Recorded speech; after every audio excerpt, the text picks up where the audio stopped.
This is the Engines of Our Ingenuity, made possible by the Friends of KUHF Houston. Today we pop the cork. The University of Houston's College of Engineering presents this series about the machines that make our civilization run and the people whose ingenuity created them.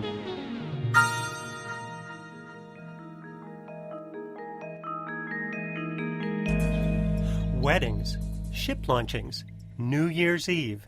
None would be the same without that bubbly beverage, champagne. And it's the result of a most ingenious marketing effort.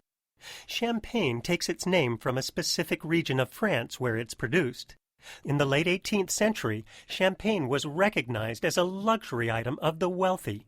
As they sold their wares, champagne merchants developed close ties with aristocracy throughout the world. Ruinart, Moet, Clicquot. The merchant families developed their own nobility from association with the noble families they served.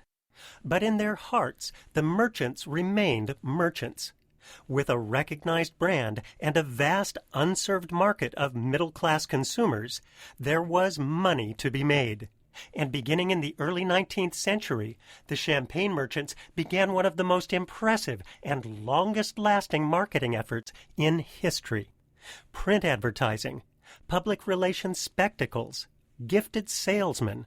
Bottles were labeled for every occasion. Bastille Day, Christmas, imperialist conquests, engagements, baptisms, even baby champagne for new parents. Some merchants went so far as to extol champagne's health benefits, including a vintage specially made for diabetics. Champagne led the charge in developing huge markets never before imagined by the French wine industry. From 1850 to 1900, sales increased tenfold to almost 30 million bottles. Success brought competition, and with it, fanciful stories of the Champagne region's terroir, the unique qualities of the soil, weather, and people. Where else could great champagne be made except in its birthplace? In the words of historian Colleen Guy, champagne merchants shaped a mythic present and past for the effervescent libation born just east of Paris. Among the most enduring myths is that of Dom Perignon, the Benedictine monk credited with inventing champagne.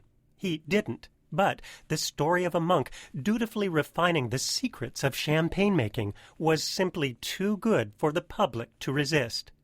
Over time, embellishments to the story transformed the historical Perignon into a blind man who used his keen senses of smell and taste to create an unsurpassed drink.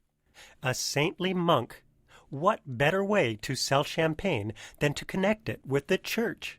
That's quite a transition from a mere extravagance of the wealthy. The legacy of the champagne merchants lives on to this day. Sparkling wine of all types is celebratory. It has panache not shared with its still wine brethren, and French champagne remains the king of carbonated potables. I'm Andy Boyd at the University of Houston, where we're interested in the way inventive minds work.